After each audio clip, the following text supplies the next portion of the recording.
Hey everyone, ever felt like someone was wasting your time with small talk? You probably had bigger fish to fry.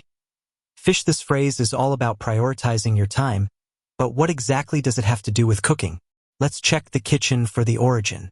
Meaning and origin. First, let's understand the meaning. To have bigger fish to fry means to have more important or pressing matters to attend to than the current one. It's used to dismiss a trivial task because a more significant task requires attention.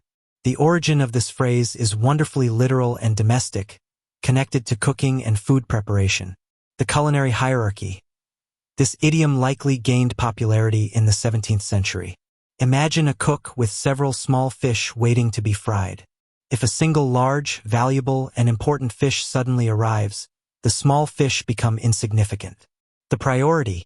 The cook must immediately prioritize the bigger fish because it will feed more people, is more expensive, and requires more careful preparation. The small fish can wait or be discarded entirely. The bigger fish demands the immediate focus. This idiom teaches us the importance of prioritizing tasks and not letting small, unimportant matters distract us from crucial goals. Modern usage and examples. Today, we use to have bigger fish to fry when we want to politely dismiss a trivial request. I can't help you find your lost pen right now. I have bigger fish to fry, like finishing this final report. The CEO isn't worried about the coffee machine. She has bigger fish to fry after the merger. He didn't bother arguing about the small bill because he had bigger fish to fry at the meeting. Conclusion.